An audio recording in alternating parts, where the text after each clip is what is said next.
Coming up, Student Association voting closed at midnight last night and the results are in. Find out who walked away as newly elected officials. And Syracuse University welcomed hundreds of admitted students to the Office of Admissions Spring Reception Day.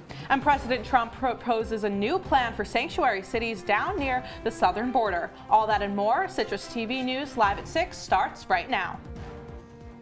Citrus TV News Live at 6, your campus news leader.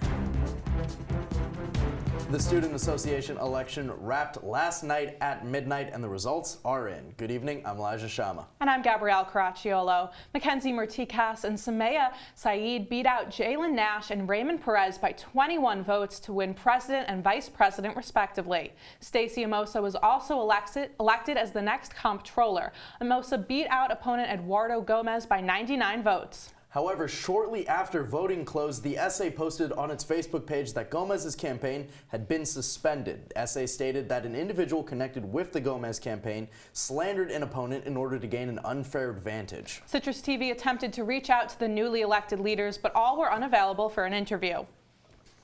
And 7 faculty members have been chosen to receive the Meritive Teaching Recognition Awards this year. The award honors non-tenured faculty and recognizes excellence in teaching. The 2018-19 honorees received their awards today as part of the One University Awards ceremony at 4 p.m. in Hendricks Chapel. The selected faculty members are spread across 5 different colleges at the university. And the 6th Cripping the Comic Con will be at the Shine Student Center tomorrow. The international symposium focuses on disability justice, freedom of expression, and comic culture. The event invites participants to discuss disability representation in comics. A panel featuring the co-CEO of Archie Comics will also be held. The event is free and open to the public. Doors open at 9 a.m. The Syracuse University Office of Admissions held one of the semester's admitted students events today. The campus-wide event called Spring Reception welcomed admitted students to the university. Guests were welcomed with a presentation in Goldstein Auditorium before they split off into their respective colleges. Catered lunch was offered in the Carrier Dome and student organizations also tabled the event. Citrus TV spoke to some admitted students about the university's hospitality. And the vibe with everything opened up. It definitely shows off a lot of opportunities, and I'm definitely appreciative of that. And the visiting admitted students lucked out with the weather today. Yeah, it was absolutely gorgeous outside, and it's finally starting to feel like spring. But what's going on outside right now? Citrus TV's Carmella Boykin is outside to break it all down. Carmella? Thanks, guys. Earlier today, it was absolutely gorgeous. People were outside enjoying the vitamin D, even playing some volleyball on the quad. But now, as you take a look behind me, we've got a bit of a dramatic turn of events. We've got showers going on, and those are expected to last until tonight. Those will last until around 9 p.m. And then after that, expect some clouds throughout the night. Tomorrow, it'll be a bit cooler than today with cloudy skies. Around 3 p.m., we'll reach our high of 64 degrees. Also expect continued winds throughout the day, anywhere between 10 to 20 miles per hour. And that's all for now, but stick around and I'll tell you just how you can prepare for the rest of the weekend in my full forecast after the break. Back to you guys. And new details on the man who killed 2 employees in the Chili's Bar and Grill in DeWitt last September may now face the death penalty. U.S. Attorney General William Barr is pursuing the death penalty against William Wood of Syracuse. Wood was indicted in February by a federal grand jury on 2 charges of homicide. His sentences carry a maximum sentence of death, which Barr is choosing to pursue. The death penalty is currently illegal in New York State, but legal on the federal level. And parts of South Getty Street are currently closed to both vehicle and pedestrian traffic after concrete debris reportedly fell from the Getty Street Railroad Bridge last night. According to the city of Syracuse, there were no injuries reported and no additional concrete was falling from the structure. And a University of Buffalo student is in the hospital after a suspected hazing incident. The victim is an undergraduate student and the incident occurred at the Buffalo Sigma Pi fraternity house. The president of the university has since suspended all official fraternity and sorority activities. The Buffalo Police Department are currently investigating the incident. And a pilot in the Fulton plane crash is okay today. Doctors just released him from the hospital this afternoon. The crash happened yesterday when Michael Simpson flew his small plane from Malone to the Oswego airport. First responders rushed Simpson to the upstate hospital for minor injury. The plane crashed in Fulton, just 2 miles away from that airport. The Federal Aviation Administration is currently investigating what caused the plane to crash. And Wegmans is taking over 74,000 square feet of Brooklyn this fall. Wegmaniacs have been looking forward to the new store after construction at the Brooklyn Navy Yard started in 2015. The new Wegmans will include a second-floor mezzanine with a cafe, as well as a full-service bar that will serve food. The company will be hiring 500 people for the new location, including 150 full-time staff members. Coming up, new reports that President Trump clashed with a former cabinet member over sanctuary cities at the southern border. And Trump's policy on transgender service members goes into effect today. That and more after the break. Leaving hot coals improperly extinguished can cause a wildfire. Hey guys, it's Smokey! It looks as if Smokey is going to use the drown, stir, drown and feel technique. After the first drown, a good start. Next, another drink. And finally, a close feel. Is it cool? Okay. Yeah. Hey, Smokey, catch! Oh, my bad, Smokey. Only you can prevent wildfires.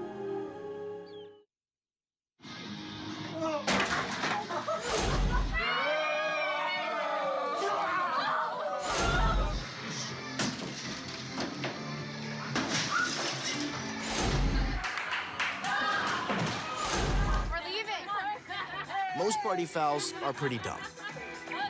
But if you decide to drink and drive underage, you could lose your license and your freedom. Underage drinking and driving. The ultimate party foul. They'll test you. Try to break your will.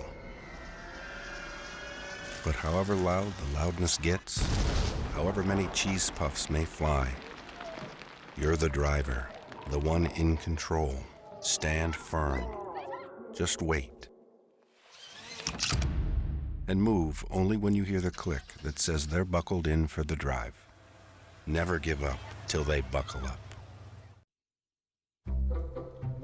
They call me Maxie, but I prefer tripod. I was your above-average four-legged homie, and then wham, bam, minivan. Some people pity me. Now that's lame. I still run, fetch, and swim. And the ladies love me. I'm the ultimate wingman. Just don't ask me to high five.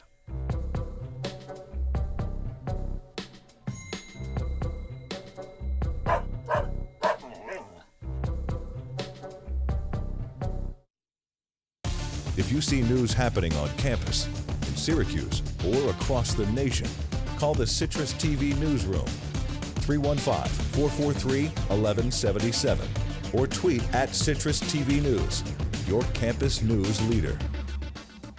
Welcome back to Citrus TV News. According to CNN News, President Trump pressured former Homeland Security Secretary Kirstjen Nielsen to force immigrants detained at the southern border into sanctuary cities. The plan intended to retaliate against Democrats who oppose the president's border wall but are in support of sanctuary cities. Nielsen refused to follow through on the plan. This comes after recent heightened rhetoric on immigration from the president. Earlier today, the president confirmed his desire to place illegal immigrants into sanctuary cities both on Twitter and in person.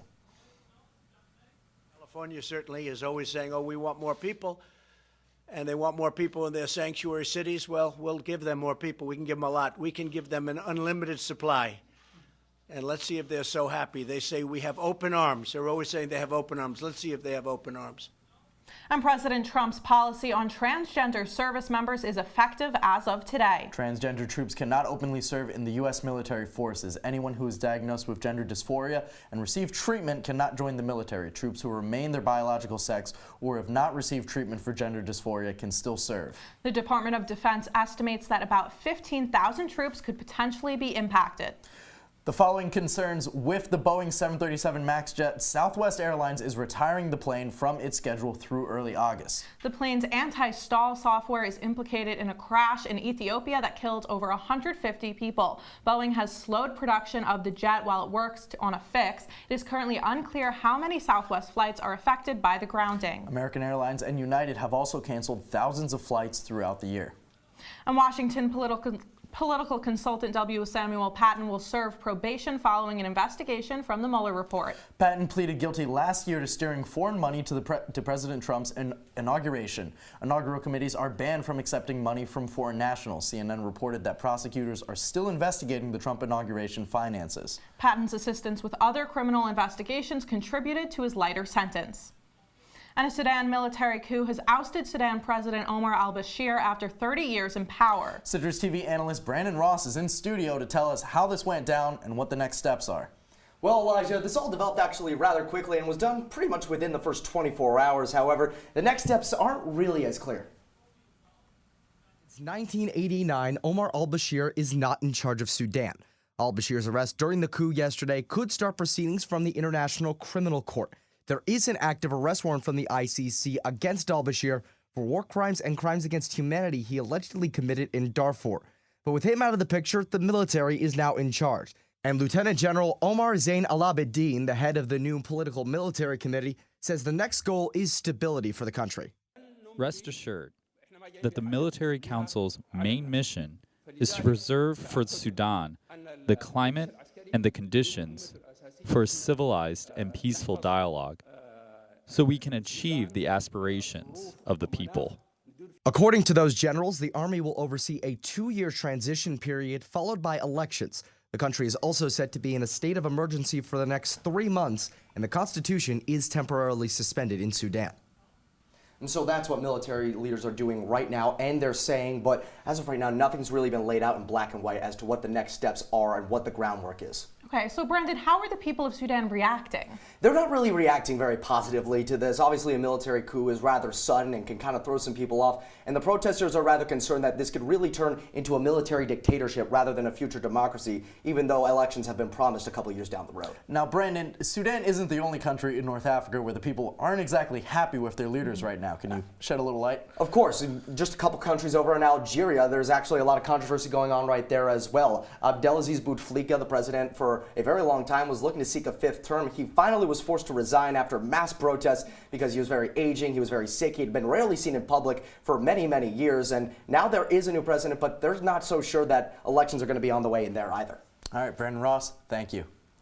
And new details on the sex abuse crisis in the Catholic Church. Ex-Pope Benedict XVI released an analysis of the Church's problems handling sexual abuse this morning.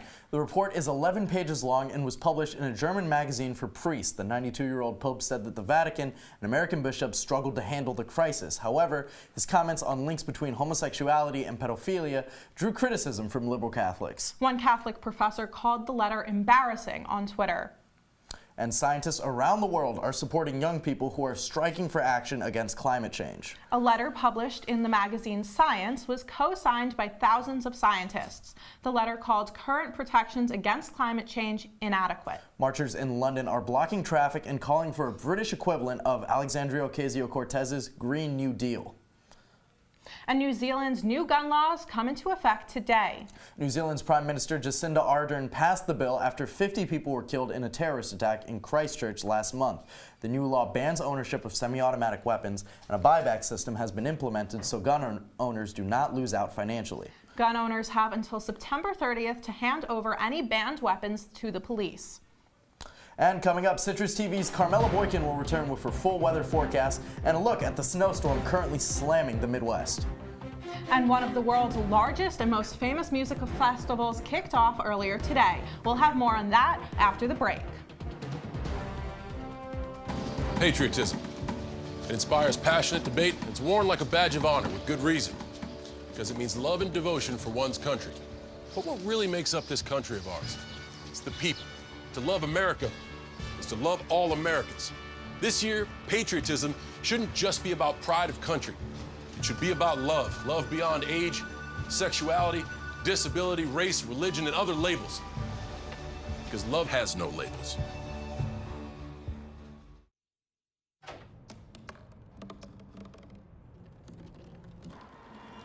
Everybody has a dream.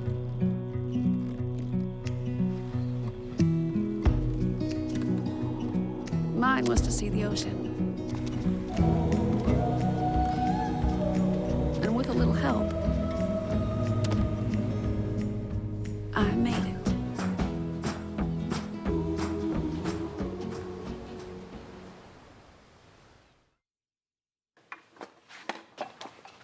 Did you hear about the pony with a sore throat? He was a little horse. Can I tell you a cat joke? Just kidding. Why couldn't the why was the basketball court all wet? Why? Because the parrots kept dribbling all over it. Where do cats go on vacation? New York.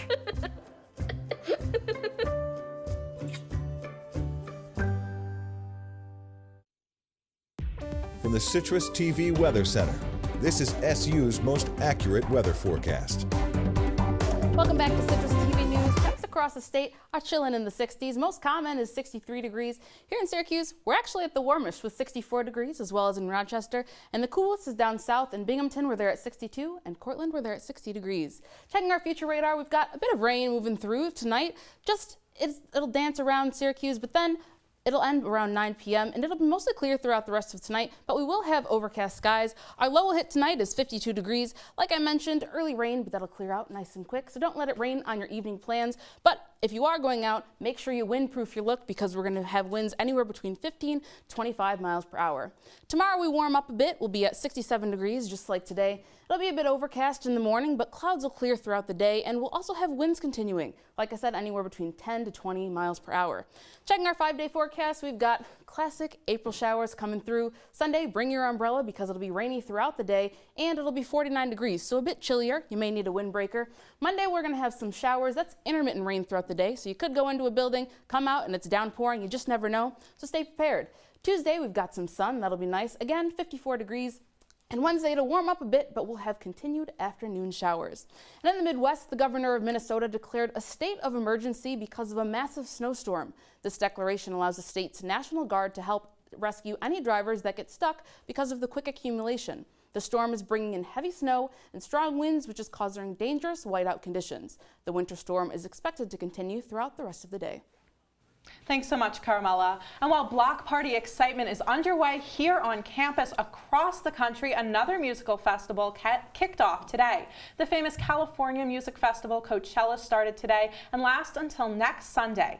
This year, the music festival is letting you watch some of the performances live on YouTube over the weekend. Today's performances, like the 1975, Diplo, Jaden Smith, and Childish Gambino, are all set to take the stage.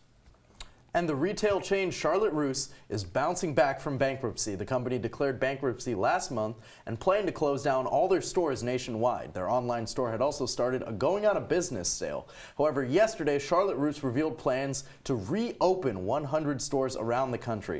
It is unknown which specific locations those will include. And coming up in sports, both the Syracuse men's and women's lacrosse teams are down in Chapel Hill this weekend. I'll preview this doubleheader and more sports on the Hill when we return.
I see you mobbing over her. Let's go. Let's mob. Let's crawl. Let's crawl. Let's crawl. Hey, yo, we mobbing. Come on, girl. Let's crawl. Hey, yo, let's crawl. Hey, yo, let's crawl.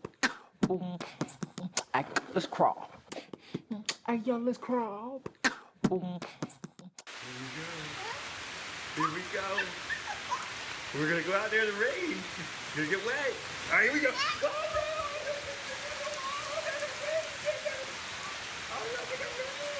Okay, quick.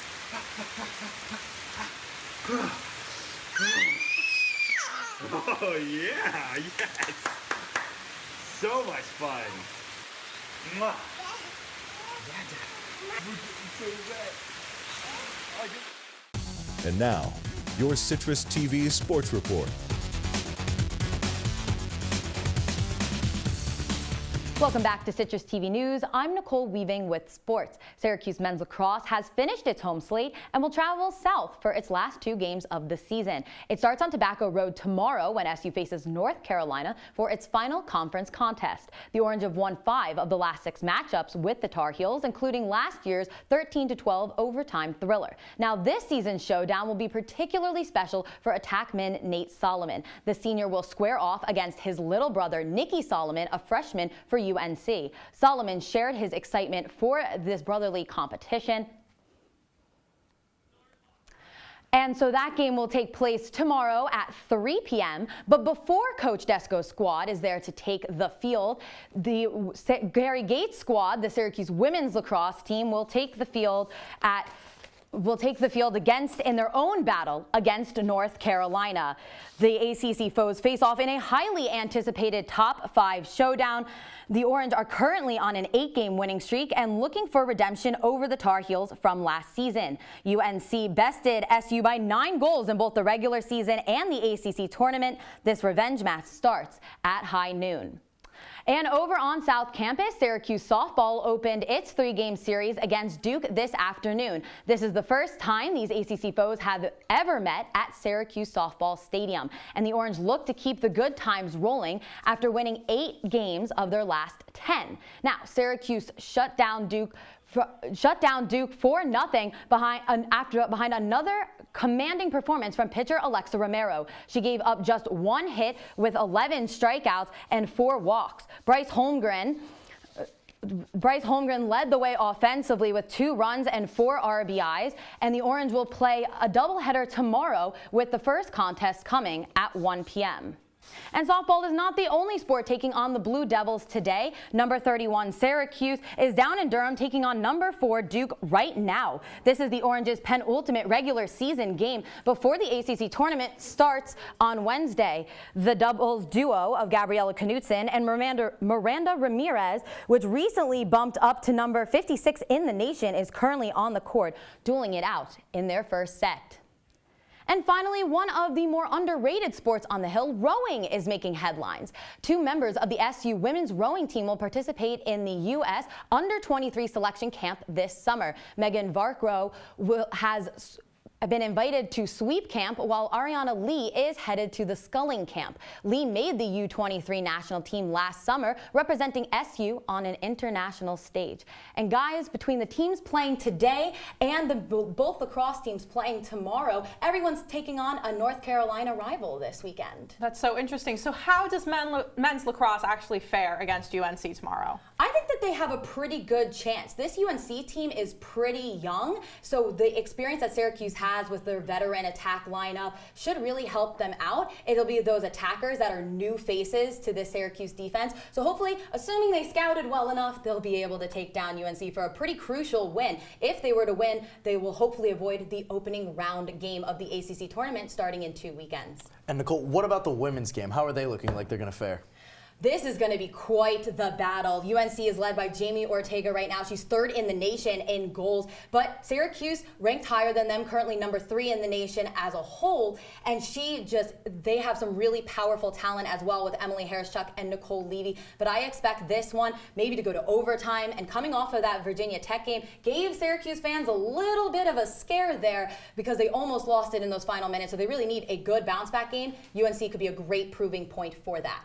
And switching gears to the NBA, what should we be watching out for in playoffs tonight? Well, we'll stay with our local team here, which would be the Brooklyn Nets. Made it for the first time in 4 years, and they'll be heading out there to take on the Philadelphia 76ers. Now, the 76ers have been doing a great job this season once they added some newer talent, but what should be interesting to watch is Joel Embiid might not be playing in this one, so we'll have to see if they can come out with their full strength and take on a Nets team that has been thriving as of late. Interesting stuff, definitely one to watch. Thank you, Nicole. And after the break, we're going to talk about what happens after the Force awakens.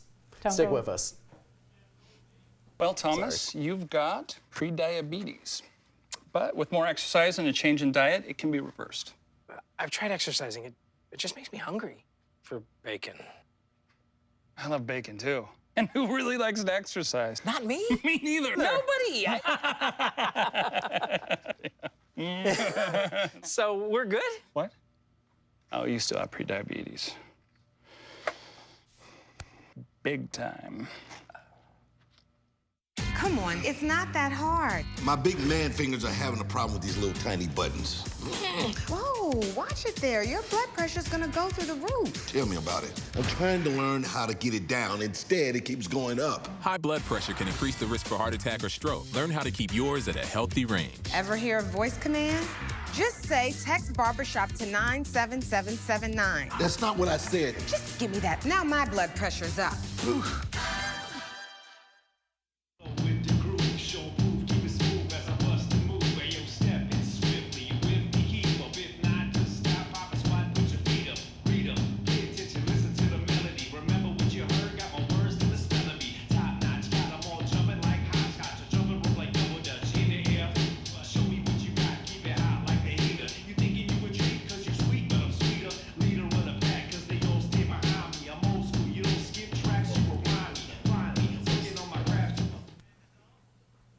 Welcome back to Citrus TV News. Now, we've had a wide variety of weather this April. Carmella, are we going to see any more April snow showers? We had some last Friday. Thank goodness. In the Midwest, they're getting absolutely dumped on. Like we mentioned before, there are even severe weather alerts. But here in Syracuse, thanks to the jet stream, we're just going to get some rain, lots of April showers, nice and consistent in what should be not a lot of snow. So, Carmella, first time in a couple weeks, the short sleeves came out. Can they stay out? Well, it depends on how warm-blooded you are. This week we're going to be in the high 50s, low 60s. So if you're warm-blood, maybe you can bust out the short sleeves, maybe even a sleeveless if you're feeling risky. Or you can stay with the long sleeves like myself. I personally prefer a sweatshirt up until like 70 degrees, I feel like. And if you take a look at our weather for tomorrow, expect tomorrow morning it'll be a bit cloudy with a high of 53 degrees.